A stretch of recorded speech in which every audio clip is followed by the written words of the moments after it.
السلام علیکم ورحمۃ اللہ وبرکاتہ۔ ناظرین، میں عزا خان آج آپ سب کی خدمت میں حاضر ہوئی ہوں سورۃ العراف کی تفصیل لے کر۔ سورۃ العراف کی تفصیل اس سے پہلے والی ویڈیو میں ادھوری رہ گئی تھی، انشاءاللہ تعالی آج اس کے آگے انشاءاللہ تفصیل ہوگی۔ انشاءاللہ تعالی ویڈیو کو شروع سے آخر تک ضرور دیکھیں اور سننے سے زیادہ عمل کی کوشش کریں کہ اللہ تعالی ہم سب کو اس پر عمل کرنے کی توفیق عطا کرے انشاءاللہ تعالی۔ انشاءاللہ شروع کرتے ہیں۔ سورۃ العراف میں اس سے پہلے میں نے آپ لوگوں کو بتایا تھا، آخر میں تھا کہ حضرت ہود علیہ السلام اور ان کی قوم کا ذکر تھا، تو انشاءاللہ اسی کو کنٹینیو کرتے ہیں۔ جب حضرت ہود علیہ السلام میں سے 3 لوگ عذاب دور کرنے کے لیے دعا گو ہونے کے لیے گئے، اس وقت وہاں کے جتنے بھی قوم ہود تھیں ان لوگوں نے دعا کے لیے ہاتھ اٹھایا، تو آپ نے فرمایا، اس وقت مرشد ابن سعد نے کہا کہ اللہ کی قسم تمہاری دعا سے پانی نہ برسے گا، لیکن اگر تم اپنے نبی کی اطاعت کرو اور اللہ تعالیٰ سے توبہ کرو تو بارش ہوگی۔ اور اس وقت مرشد نے اپنے اسلام کا اظہار کر دیا۔ ان لوگوں نے مرشد کو چھوڑ دیا اور خود مکہ مکرمہ جا کر دعا کی۔ اللہ تعالیٰ نے 3 ابر بھیجے، ایک سفید، ایک سرخ اور ایک سیاہ، اور آسمان سے ندا ہوئی کہ اے قیل، اپنے اور اپنی قوم کے لیے ان میں سے ایک ابر اختیار کر، اور اس نے ابر سیاہ کو اختیار کیا۔ بائیں خیال کے اس سے بہت پانی برسے گا۔ چنانچہ وہ ابر قوم عاد کی طرف بڑھا اور وہ لوگ اس کو دیکھ کر بہت خوش ہوئے، مگر اس میں سے ایک ہوا چلی، وہ اس شدت کی تھی کہ اونٹوں اور آدمیوں کو اڑا اڑا کر کہیں سے کہیں لے جاتی تھی۔ اللہ اکبر۔ یہ دیکھ کر وہ لوگ گھروں میں داخل ہوئے اور اپنے دروازے بند کر لیے، مگر ہوا کی تیزی سے بچ نہ سکے۔ اس نے دروازے بھی اکھیڑ دیے اور ان لوگوں کو ہلاک بھی کر دیا۔ اور قدرت الہی سے سیاہ پرندے نمودار ہوئے، جنہوں نے ان کی لاشوں کو اٹھا کر سمندر میں پھینک دیا۔ حضرت ہود مومنین کو لے کر قوم سے جدا ہو گئے تھے، اس لیے وہ سلامت رہے۔ قوم کے ہلاک ہونے کے بعد ایمانداروں کو ساتھ لے کر مکہ مکرمہ تشریف لائے اور آخر عمر تشریف تک وہیں اللہ تعالیٰ کی عبادت کرتے رہے۔ سبحان اللہ تعالیٰ۔ یہاں پہ حضرت ہود علیہ السلام اور ان کی قوم کا ذکر تھا، اور انشاءاللہ تعالیٰ آگے تفصیل بیان آتا ہے۔ حضرت موسیٰ علیہ السلام کا واقعہ یہاں پہ اللہ تعالیٰ اس آیت میں نازل فرماتا ہے، غور سے سماعت فرمائیں انشاءاللہ تعالیٰ۔ جادوگروں نے حضرت موسیٰ علیہ السلام کا یہ ادب کیا کہ آپ کو مقدم کیا، یعنی جب فرعون کی دربار میں جادوگروں کا مجمع جمع ہوا، اس وقت جادوگروں نے حضرت موسیٰ علیہ السلام کا یہ ادب کیا کہ آپ مقدم کیا، آپ کو خیر مقدم کیا اور بغیر آپ کی اجازت اپنے عمل میں مشغول نہ ہوئے۔ سبحان اللہ تعالی۔ حضرت ابن عباس رضی اللہ عنہما نے فرمایا کہ جب حضرت موسیٰ علیہ السلام نے عصا ڈالا تو وہ ایک بڑا اژدہا بن گیا، زرد رنگ، منہ کھولے ہوئے، زمین سے 1 میل اونچا، اپنی دم پر کھڑا ہو گیا، اور ایک جبڑا اس نے زمین پر رکھا اور ایک قصر شاہی کی دیوار پر۔ پھر اس نے فرعون کی طرف رخ کیا تو فرعون اپنے تخت سے کود کر بھاگا اور ڈر سے اس کی ریح نکل گئی، اور لوگوں کی طرف رخ کیا تو ایسی بھاگ پڑی کہ ہزاروں آدمی آپس میں کچل کر مر گئے۔ فرعون گھر میں جا کر چیخنے لگا، اے موسیٰ، تمہیں اس کی قسم جس نے تمہیں رسول بنایا، اس کو پکڑ لو، میں تم پر ایمان لاتا ہوں اور تمہارے ساتھ بنی اسرائیل کو بھیجے دیتا ہوں۔ حضرت موسیٰ علیہ السلام نے اس کو اٹھا لیا تو وہ مثل سابق عصا تھا، اور اس کی روشنی اور چمک نور آفتاب پر غالب ہو گئی، جس نے جادو سے نظر بندی کی اور لوگوں کو عصا اژدہا نظر آنے لگا، اور گندمی رنگ کا ہاتھ آفتاب سے زیادہ روشن معلوم ہونے لگا۔ سبحان اللہ تعالی۔ جادوگروں نے حضرت موسیٰ علیہ السلام کا یہ ادب کیا کہ آپ کو مقدم کیا اور بغیر آپ کی اجازت کے اپنے عمل میں مشغول نہ ہوئے۔ اس ادب کا عوض انہیں یہ ملا کہ اللہ تعالیٰ نے انہیں ایمان و ہدایت کے ساتھ مشرف کیا۔ سبحان اللہ تعالیٰ۔ یہ فرمانا حضرت موسیٰ علیہ السلام کا اس لیے تھا کہ آپ ان کی کچھ پرواہ نہیں کرتے تھے اور اعتماد کامل رکھتے تھے کہ ان کے معجزے کے سامنے سحر ناکام و مغلوب ہو گیا۔ جب حضرت موسیٰ علیہ السلام نے اپنا عصا ڈالا تو وہ ایک عظیم الشان اژدہا بن گیا۔ ابن زید کا قول ہے کہ یہ اجتماع اسکندریہ میں ہوا تھا اور حضرت موسیٰ علیہ السلام کے اژدہے کی دم سمندر کے پار پہنچ گئی تھی۔ وہ جادوگروں کی سحر کاریوں کو ایک ایک کر کے نگل گیا اور تمام رسے ولٹھے میں جو انہوں نے جمع کیے تھے، جو 300 اونٹ کا بار تھے، سب خاتمہ کر دیا۔ جب موسیٰ علیہ السلام نے اس کو دست مبارک میں لیا تو پہلے کی طرح عصا ہو گیا اور اس کا حجم اور وزن اپنے حال پر رہا۔ یہ دیکھ کر جادوگروں نے پہچان لیا کہ عصائے موسیٰ سحر نہیں اور قدرت بشری ایسا کرشمہ نہیں دکھا سکتی، ضرور یہ امر سماوی ہے۔ یہ بات سمجھ کر وہ آمنا برب العالمین کہتے ہوئے سجدے میں گر گئے۔ سبحان اللہ تعالیٰ۔ یعنی یہ معجزہ دیکھ کر ان پر ایسا اثر ہوا کہ وہ بے اختیار سجدے میں گر گئے۔ معلوم ہوتا تھا کہ کسی نے پیشانیاں پکڑ کر زمین پر لگا دیں۔ سبحان اللہ تعالیٰ۔ فرعون نے اپنی قوم کے لیے بت بنوا دیے تھے اور ان کی عبادت کرنے کا حکم دیتا تھا اور کہتا تھا کہ میں تمہارا بھی رب ہوں اور ان بتوں کا بھی۔ بعض مفسرین نے فرمایا کہ فرعون دہری تھا، یعنی ثانیہ عالم کے وجود کا منکر۔ اس کا خیال تھا کہ عالم سفلی کے مدبر کو کواکب ہیں، اسی لیے اس نے ستاروں کی صورتوں پر بت بنوائے تھے۔ ان کی خود بھی عبادت کرتا تھا اور دوسروں کو بھی ان کی عبادت کا حکم دیتا تھا اور اپنے آپ کو متاع و مخدوم زمین کا کہتا تھا، اسی لیے انا ربکم الاعلی کہتا تھا۔ اللہ اکبر۔ اللہ ایسے گناہوں سے ہمیں معاف فرمائے اور خدائی دعویٰ کرنے والوں کو اللہ تعالیٰ ایسے ہی عذاب میں مبتلا فرمائے۔ جب جادوگروں کے ایمان لانے کے بعد فرعونی اپنی کفر و سرکشی پر جمے رہے تو ان پر آیات الہیہ پیاپے وارد ہونے لگی، کیونکہ حضرت موسیٰ علیہ السلام نے دعا کی تھی کہ یا رب فرعون زمین میں بہت سرکش ہو گیا اور اس کی قوم نے عہد شکنی کی، انہیں ایسے عذاب میں گرفتار کر جو ان کے لیے شراور ہو اور میری قوم اور بعد والوں کے لیے عبرت۔ تو اللہ تعالیٰ نے طوفان بھیجا، ابر آیا، اندھیرا ہوا، کثرت سے بارش ہونے لگی، قبطیوں کے گھروں میں پانی بھر گیا، یہاں تک کہ وہ اس میں کھڑے رہ گئے اور پانی ان کی گردنوں کے ہنسلیوں تک آ گیا۔ ان میں سے جو بیٹھا ڈوب گیا، نہ ہل سکتے تھے نہ کچھ کام کر سکتے تھے۔ سنیچر سے سنیچر تک 7 روز تک اسی مصیبت میں مبتلا رہے، اور باوجود اس کے کہ بنی اسرائیل کے گھر ان کے گھروں سے متصل تھے، ان کے گھروں میں پانی نہ آیا۔ جب یہ لوگ عاجز ہوئے تو حضرت موسیٰ علیہ السلام سے عرض کیا، ہمارے لیے دعا فرمائیے کہ یہ مصیبت رفع ہو تو ہم آپ پر ایمان لائے اور بنی اسرائیل کو آپ کے ساتھ بھیج دیں۔ حضرت موسیٰ علیہ السلام نے دعا فرمائی، طوفان کی مصیبت رفع ہوئی، زمین میں وہ سرسبزی شادابی آئی جو پہلے نہ دیکھی تھی، کھیتیاں خوب ہوئیں، درخت خوب پھلے۔ تو فرعونی کہنے لگے، یہ پانی تو نعمت تھا اور ایمان نہ لائے۔ 1 مہینہ تو عافیت سے گزرا، پھر اللہ تعالیٰ نے ٹڈی بھیجی، وہ کھیتیاں اور پھل، درختوں کے پتے، مکانوں کے دروازے، چھتیں، تختے، سامان، حتیٰ کہ لوہے کی کیلیں تک کھا گئیں اور قبطیوں کے گھروں میں بھر گئیں اور اپنے بنی اسرائیل کے یہاں نہ گئیں۔ اب قبطیوں نے پریشان ہو کر پھر حضرت موسیٰ علیہ السلام سے دعا کی، درخواست کی، ایمان لانے کا وعدہ کیا، اس پر عہد و ایمان کا کیا۔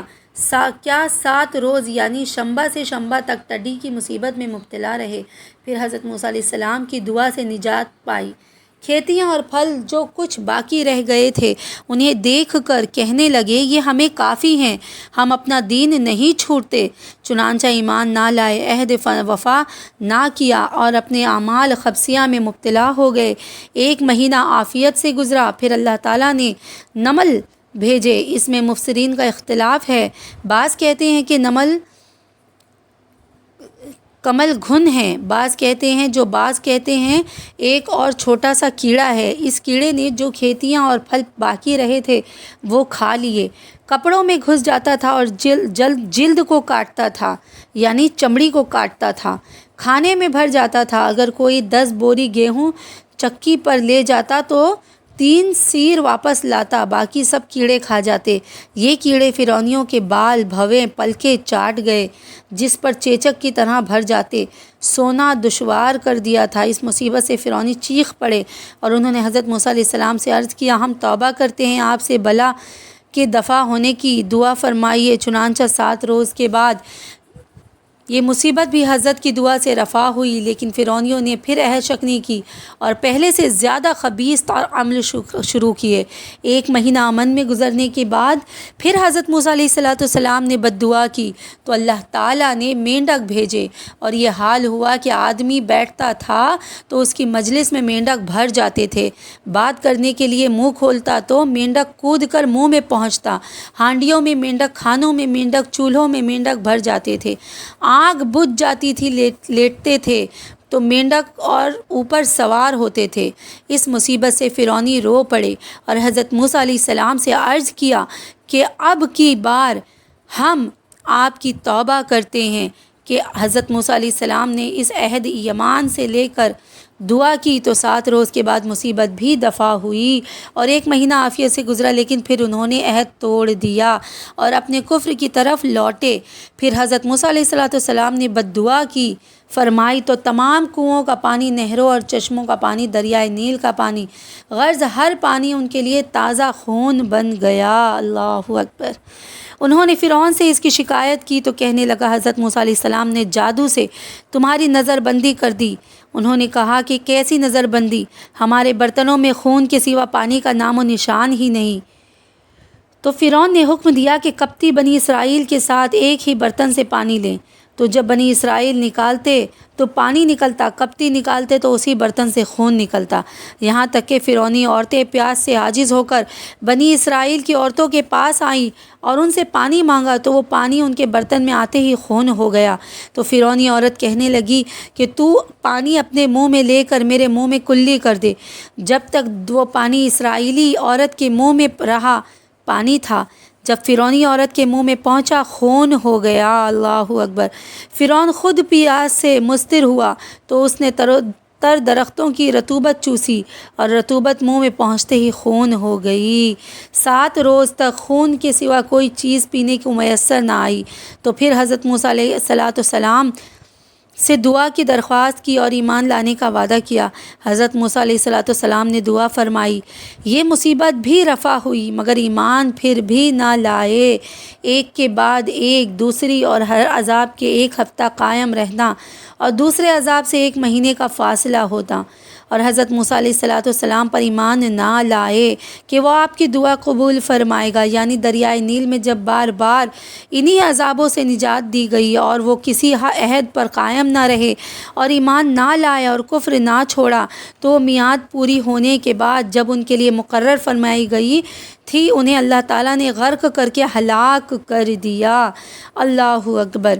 نہروں، درختوں، پھلوں، کھیتیوں اور پیداوار کی کثرت سے ان تمام عمارتوں اور ایوانوں اور باغوں کو فرعون اور اس کی 10ویں محرم کو غرق کرنے کے بعد اور ان کی عبادت کرتے تھے۔ ابن جریر نے کہا کہ یہ بت گائے کی شکل کے تھے، ان کو دیکھ کر بنی اسرائیل بت کی پوجا کیا کرتے تھے۔ اللہ اکبر۔ اب یہاں پہ اس آیت میں موسیٰ علیہ السلام کا رب تعالیٰ سے کلام کا ذکر ہے کہ موسیٰ علیہ السلام نے میرے رب سے کس طرح بات کی، کہاں بات کی اور کب بات کی۔ انشاءاللہ تعالیٰ غور سے سماعت فرمائیں، کیونکہ موسیٰ علیہ السلام کا ایک بہت بڑا حصہ قرآن مجید میں آپ کے واقعات سے وارد کیا گیا ہے، تو اسی لیے صرف ایک سورہ بقرہ ہی میں نہیں بلکہ تمام قرآن مجید میں ہر سورت میں، ہر ایک آگے کی صورت میں ان کا آپ کا ذکر خیر کیا گیا ہے۔ اسی طرح سورۃ الاعراف میں بھی موسیٰ علیہ السلام اور ان کی قوم کا ذکر کیا گیا ہے، اسی کا تذکرہ آپ کے سامنے پیش کر رہی ہوں، غور سے سماعت فرمائیں انشاءاللہ تعالی کہ حضرت موسیٰ علیہ السلام نے اللہ رب تعالیٰ سے کس طرح بات کی، کہاں بات کی، کب بات کی، انشاءاللہ غور سے سماعت فرمائیں۔ حضرت موسیٰ علیہ السلام کا بنی اسرائیل سے وعدہ تھا کہ جب اللہ تعالیٰ ان کے دشمن فرعون کو ہلاک فرما دیں تو وہ ان کے پاس اللہ تعالیٰ کی جانب سے ایک کتاب لائیں گے جس میں حلال و حرام کا بیان ہوگا۔ جب اللہ تعالیٰ نے فرعون کو ہلاک کیا تو حضرت موسیٰ علیہ السلام نے اپنے رب سے کہ اس کتاب کے نازل فرمانے کی درخواست کی۔ حکم ہوا کہ 30 روزے رکھیں۔ جب وہ روزے پورے کر چکیں تو آپ کو اپنے دہن مبارک میں ایک طرح کی بو معلوم ہوئی۔ آپ نے مسواک کی۔ ملائکہ نے عرض کیا کہ ہمیں آپ کے دہن مبارک سے بڑی محبوب خوشبو آیا کرتی تھی۔ آپ نے مسواک کر کے اس کو ختم کر دیا۔ اللہ تعالیٰ نے حکم فرمایا کہ ماہ ذی الحجہ میں 10 روزے اور رکھیں، اور فرمایا کہ اے موسیٰ، کیا تمہیں معلوم نہیں کہ روزے دار کی منہ کی خوشبو میرے نزدیک خوشبوئے مشک سے زیادہ عطیب ہے۔ سبحان اللہ تعالیٰ۔ اب یہاں پر اس آیت سے یہ بھی ہمیں خلاصہ ہوتا ہے کہ روزے دار کی منہ کی جو بدبو ہوتی ہے نا، جب مومن روزہ رکھتا ہے تو اس کے منہ میں ایک اسمیل آتی ہے، ایک بدبو آتی ہے، تو رب تعالیٰ کے نزدیک اللہ فرماتا ہے کہ روزے دار کے منہ کی بدبو جو ہوتی ہے وہ بھی مشک کی خوشبو سے بھی زیادہ افضل ہوتی ہے۔ سبحان اللہ تعالیٰ۔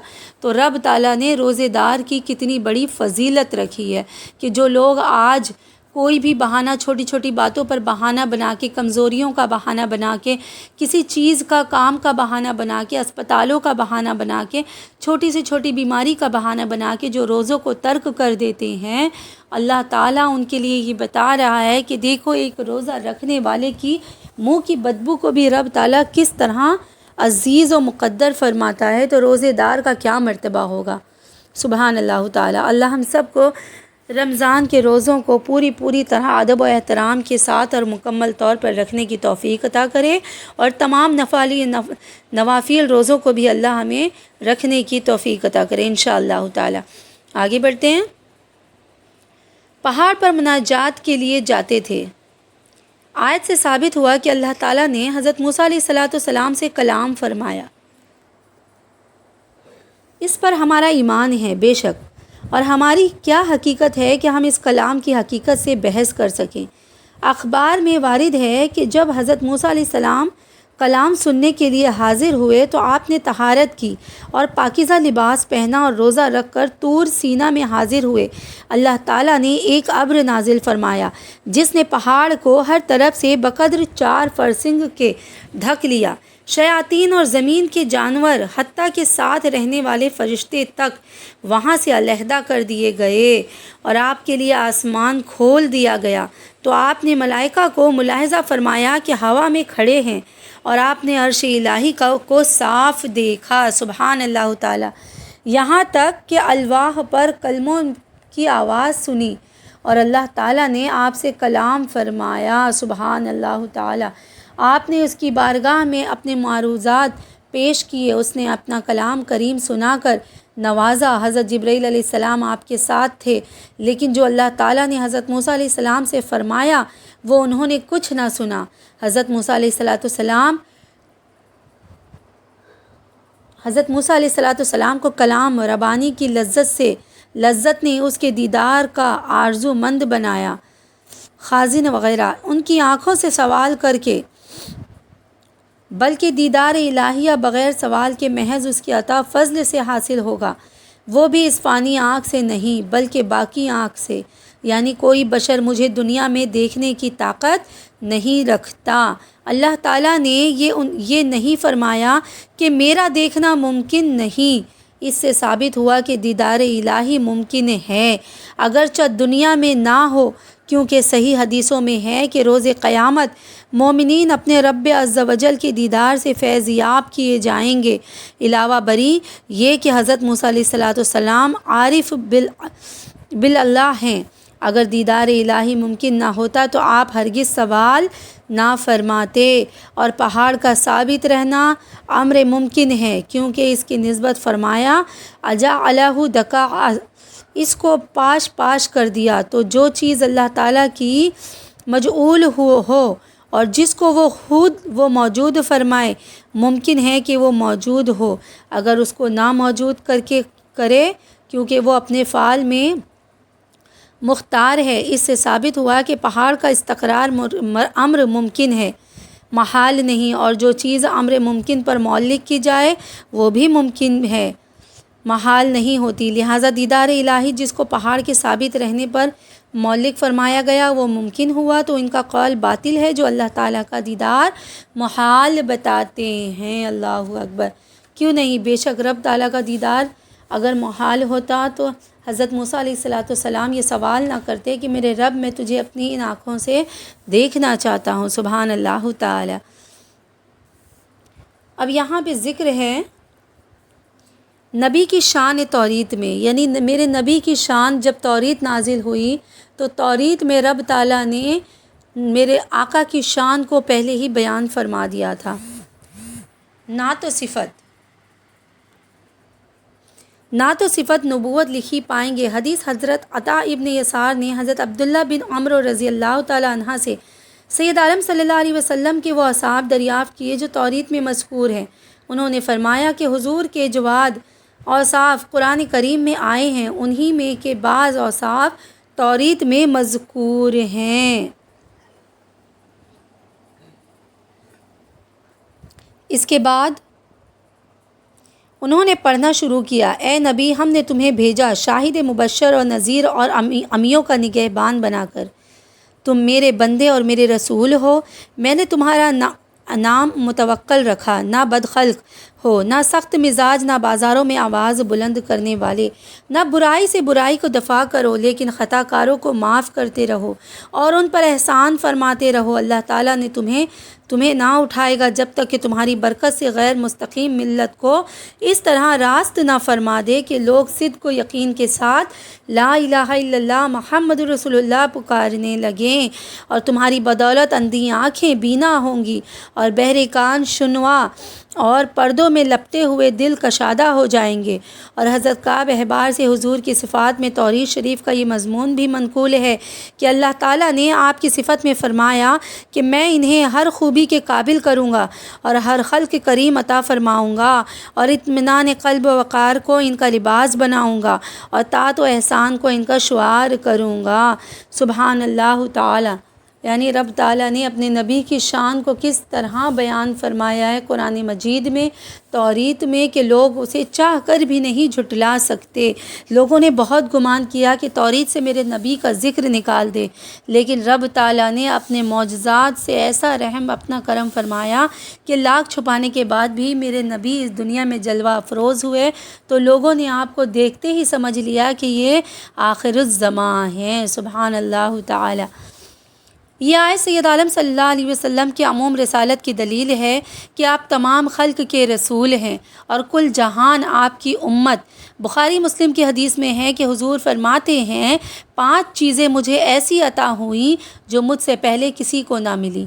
نمبر 1، ہر نبی خاص قوم کی طرف مبعوث ہوتا تھا اور میں سرخ سیاہ کی طرف مبعوث فرمایا گیا۔ نمبر 2، میرے لیے غنیمتیں حلال کی گئی اور مجھ سے پہلے کسی کے لیے نہیں ہوئی تھیں۔ نمبر 3، میرے لیے زمین پاک اور پاک کرنے والی اقابیل تمیم اور مسجد کی گئی، جس کسی کو کہیں نماز کا وقت آئے وہیں پڑھ لے۔ سبحان اللہ۔ چوتھا، دشمن پر 1 ماہ کی مسافت تک میرا روب ڈال کر میری مدد فرمائی گئی۔ سبحان اللہ۔ اور مجھے نمبر 5، اور مجھے شفاعت و عنایت کی گئی۔ مسلم شریف کی حدیث میں یہ بھی ہے کہ میں تمام خلق کی طرف رسول بنایا گیا، یعنی تمام مخلوق کی طرف رسول بنایا گیا اور میرے ساتھ انبیاء ختم کیے گئے۔ سبحان اللہ تعالیٰ۔ بے شک میرے نبی کے ساتھ انبیاء ختم کر دیے گئے، ان کی انبیاء کی نسل ختم ہو گئی۔ میرے نبی آخر الزماں، آخر النبی رسول ہیں۔ سبحان اللہ تعالیٰ۔ اللہ کے نام یاد کرنے کا اللہ تعالیٰ نے کیا فائدہ کیا ہے؟ دیکھیں، جو اللہ تعالیٰ کے نام قرآن مجید میں وارد ہیں، ان ناموں کو جو لوگ یاد کرتے ہیں اس کی اللہ نے کیا فضیلت بیان کی ہے۔ حدیث شریف میں ہے کہ اللہ تعالیٰ کے 99 نام جس کسی نے یاد کر لیے جنتی ہوا۔ علماء کا اس پر اتفاق ہے کہ اسماء الہیہ 99 ہیں، منحصر نہیں ہے۔ حدیث کا مقصود صرف یہ ہے کہ اتنے ناموں کے یاد کرنے سے انسان جنتی ہو جاتا ہے۔ سبحان اللہ تعالیٰ۔ ابو جہل نے کہا تھا کہ محمد مصطفیٰ صلی اللہ علیہ وسلم کا دعویٰ تو یہ ہے کہ وہ ایک پروردگار کی عبادت کرتے ہیں، پھر وہ اللہ اور رحمان دو کو کیوں پکارتے ہیں؟ اس پر یہ آیت کریمہ نازل ہوئی اور اس جاہل بے خرد کو بتایا گیا کہ معبود تو ایک ہی ہے لیکن اس کے نام بہت ہیں۔ سبحان اللہ تعالی۔ اب یہاں پہ ذکر ہے حضور پاک صلی اللہ تعالیٰ علیہ وآلہ وسلم کے علم غیب پر۔ دیکھیے قرآن مجید میں کئی دفعہ حضور پاک کے علم غیب کا ذکر کیا گیا ہے، اسی طرح سورۃ الاعراف میں بھی میرے نبی کے علم غیب کا ذکر ہے۔ اگر کوئی آپ سے کبھی کہہ دے میرے نبی کے علم غیب کے بارے میں پوچھ لے تو آپ قرآن مجید کا حوالہ دے کر آپ اسے جواب دے سکتے ہیں کہ سورۃ الاعراف میں بھی، قرآن مجید کی سورۃ الاعراف میں بھی میرے نبی کے غیب کا ذکر ہے۔ یہ کلام براہ ادب تواضع ہے، معنی یہ ہے کہ اپنی ذات سے غیب نہیں جانتا، جو جانتا ہوں وہ اللہ تعالیٰ کی اطلاع اور اس کی عطا سے۔ سبحان اللہ تعالیٰ۔ حضرت مترجم قدس سرا نے فرمایا، بھلائی جمع کرنا اور برائی نہ پہنچانا اسی کے اختیار میں ہو سکتا ہے جو ذاتی قدرت رکھے، اور ذاتی قدرت وہی رکھے گا جس کا علم بھی ذاتی ہو، کیونکہ جس کی ایک صفت ذاتی ہے اس کی تمام صفات ذاتی۔ تو معنی یہ ہوئے کہ اگر مجھے غیب کا علم ذاتی ہوتا تو قدرت بھی ذاتی ہوتی اور میں بھلائی جمع کر لیتا اور برائی نہ پہنچنے دیتا۔ بھلائی سے مراد راحتیں اور کامیابیاں اور دشمنوں پر غلبہ ہے، اور برائیوں سے تنگی، تکلیف اور دشمنوں کا غالب آنا ہے۔ یہ بھی ہو سکتا ہے کہ بھلائی سے مراد سرکشوں کا مطیع اور نافرمانوں کا فرما بردار اور کافروں کا مومن کر لینا ہو، اور برائی سے بدبخت لوگوں کا باوجود عورت کے دعوت کے محروم رہ جانا۔ تو حاصل کلام یہ ہوگا کہ اگر میں نفع ضرر کا ذاتی اختیار رکھتا تو اے منافقین، کافرین، تمہیں سب کو مومن کر ڈالتا اور تمہاری کفری حالت دیکھنے کی تکلیف مجھے نہ پہنچتی۔ اللہ اکبر۔ یعنی میرے نبی کریم فرماتے ہیں کہ مجھے جو بھی علم ہے میرے رب کی طرف سے دیا ہوا ہے، اگر یہ علم میرا خود ذاتی ہوتا تو میں 1 منٹ کے لیے بھی تمہیں کافر نہ رہنے دیتا، تم سب کو مومن کر ڈالتا۔ کم سے کم مجھے تمہیں کفر کی حالت میں دیکھنے کی اذیت تو نہیں اٹھانی پڑتی۔ میرے نبی نے کہا یہ علم میرے رب کا دیا ہوا ہے، جس طرح میرا رب مجھے غیبی علم دیتا ہے، مجھے غیبی علم سے نوازتا ہے، اس طرح سے میں تمہارے سامنے اپنے علم کا اظہار کرتا ہوں اور تمہیں علم دین اسلام پر لانے کی کوشش کرتا ہوں۔ سبحان اللہ تعالیٰ۔ اب یہاں پہ ذکر ہے قرآن اور خطبے سے سننے وقت پر خاموش رہنے کا، یعنی جب قرآن مجید پڑھا جائے یا خطبہ ہو اس وقت دوران خطبہ اور دوران قرآن مجید بات چیت نہ کریں اور نہ ہی کسی سے کلام کریں، اور خاموشی سے اس کو سننے کا کیا فضیلت ہے۔ مسئلہ اس آیت سے ثابت ہوا کہ جس وقت قرآن کریم پڑھا جائے، خواہ نماز میں یا خارج نماز، اس وقت سننا اور خاموش رہنا واجب ہے۔ جمہور صحابہ رضی اللہ عنہما اس طرف یہ کہا ہے کہ یہ آیت مقتدی کے سننے اور خاموش رہنے کے باب میں ہے، اور ایک قول یہ ہے کہ اس میں خطبہ سننے کے لیے گوش براوز ہونے اور خاموش رہنے کا حکم ہے، اور ایک قول یہ ہے کہ اس سے نماز خطبہ دونوں میں بغور سننا اور خاموش رہنا واجب ثابت ہوتا ہے۔ حضرت ابن مسعود رضی اللہ عنہما کی حدیث میں ہے کہ آپ نے کچھ لوگوں کو سنا کہ وہ نماز میں امام کے ساتھ قرات کرتے ہیں، یعنی جب امام صاحب سامنے سے قرات کر رہے ہوتے ہیں تو لوگ پیچھے سے ان کے دھیرے دھیرے اس قرات کو دہراتے ہوتے ہیں۔ تو نماز سے فارغ ہو کر فرمایا، کیا ابھی وقت نہیں آیا کہ تم اس آیت کے معنی سمجھو؟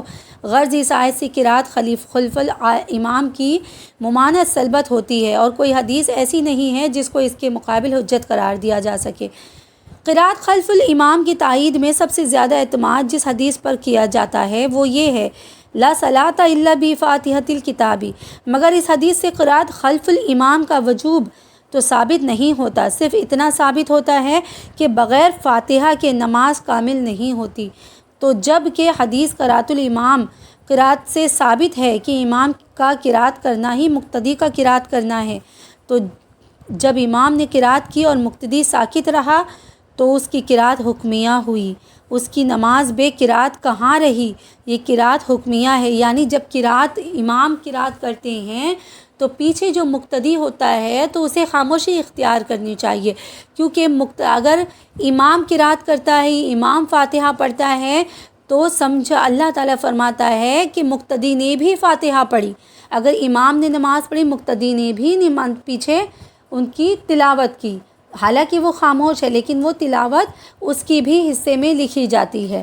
تو اس وقت جب رب تعالیٰ خاموشی اور ساکت رہنے کا اعلان کرتا ہے تو ہمیں یہ جائز و زیبا نہیں کہ ہم پیچھے سے کچھ کہیں۔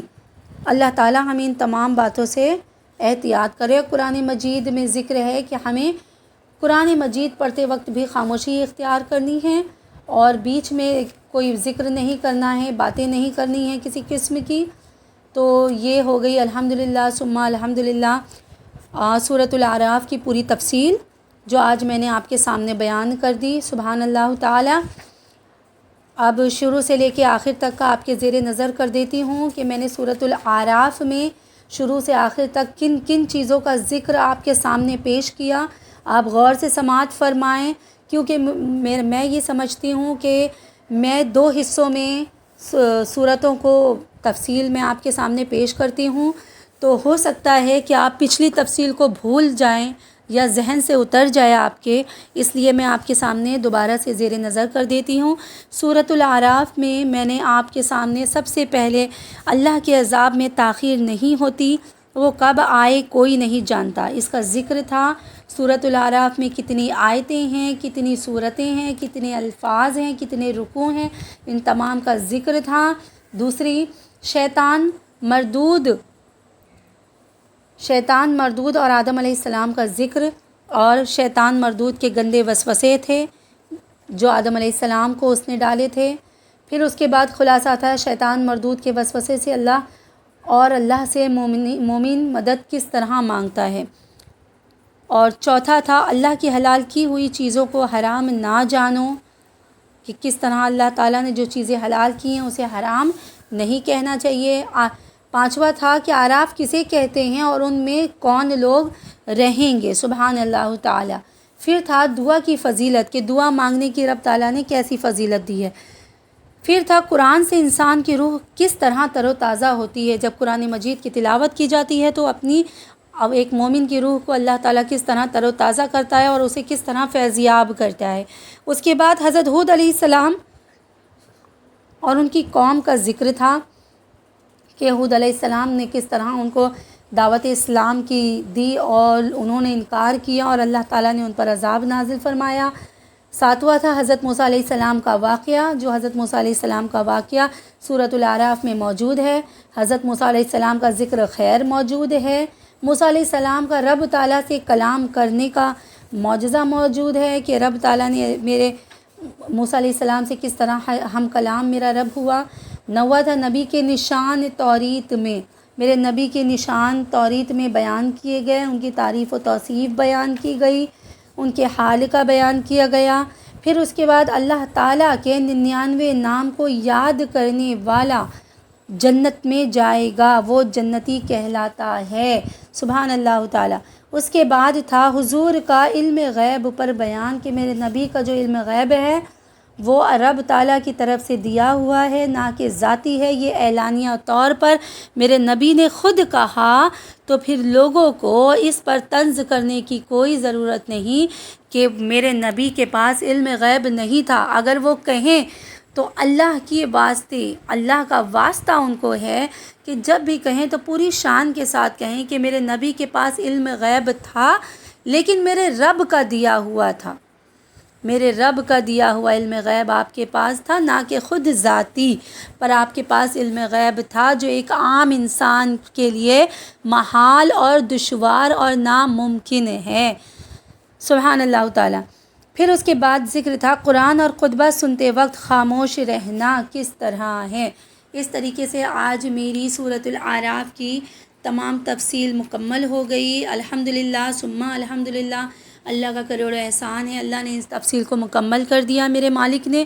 میں نے اب تک آپ کو جو کچھ بھی تفصیلات آپ کے سامنے پیش کی، اللہ تعالیٰ ان کو سننے کی اور اس پر عمل کرنے کی توفیق عطا کرے، اور اس میں پڑھنے میں، سننے میں، سمجھنے میں، سمجھانے میں مجھ سے جو بھی غلطی ہوئی اللہ اسے معاف فرمائے۔ اے پاک پروردگار، اپنی رحمت سے جو لوگ ان دعاؤں کو سن رہے ہیں اور جو لوگ اس ویڈیوز کو دیکھتے ہیں، سنتے ہیں اور کوشش کرتے ہیں، اللہ تعالیٰ ان کے دلوں میں، ان کی روح میں اللہ قرآن مجید کی تفصیلات کو اتار دے، ان تفصیلات پر عمل کرنے کی توفیق عطا کر، قرآن کے ہر ایک الفاظ پر عمل کرنے کی توفیق عطا کر۔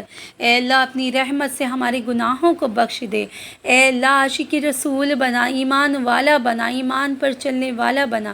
آج اس فرقہ پرستی کی دنیا میں میرے مولا ہمیں صحیح دین ایمان کی زندگی عطا کر، ایمان پر خاتمہ نصیب فرما۔ یا رب تعالیٰ، آج جو بچے گمراہ ہیں اللہ، کیسے کیسے نشے میں مبتلا ہیں، تیرے محبوب کے صدقے میں مولا انہیں راہ راست پہ لیا میرے مولا، میرے اسلام کے، میرے قوم کے بچوں کو راہ راست پہ لیا میرے مولا، ایمان والا بنا دے۔ آخر میں رب تعالیٰ سے یہی دعا ہے کہ اللہ تعالیٰ کہنے سننے سے زیادہ عمل کی توفیق عطا کرے۔ جو بھی کہا، جو بھی سنا، اللہ تعالیٰ اپنی بارگاہ میں قبول فرمائے۔ اگر آپ کو میرے ویڈیوز اچھے لگتے ہیں تو اللہ کے واسطے اس ویڈیو کو زیادہ سے زیادہ شیئر کریں، اپنے دوستوں کو، رشتہ داروں پہ، دوست احباب پہ، آس پڑوسیوں کو، سب کے ساتھ شیئر کریں، زیادہ سے زیادہ سنیں اور میرے ویڈیوز کو پھیلائیں، میرا حوصلہ بڑھائیں، کیونکہ میں بھی بہت کم وقت میں کوشش کرتی ہوں کہ زیادہ سے زیادہ آپ لوگوں تک میں قرآن مجید کی تفصیلات پہنچا سکوں۔ اللہ میری کوششوں کو کامیاب کرے، میرے حوصلوں کو بلند کرے۔ آپ کے لیے، آپ سب سے دعا گو ہوں کہ میرے لیے دعا کریں، اور اگر ویڈیوز اچھی لگیں تو اسے لائک کر دیں، میرے چینل پہ اگر نئے ہیں تو سبسکرائب ضرور کر دیں، انشاءاللہ تعالیٰ بیل آئیکن دبا دیں تاکہ میری آنے والی نوٹیفیکیشن آپ تک پہنچ سکے۔ اللہ تعالیٰ آپ سب کو علم نافع عطا کرے، اور مجھے بھی دعاؤں میں ضرور ضرور یاد رکھیں۔ السلام علیکم ورحمۃ اللہ وبرکاتہ۔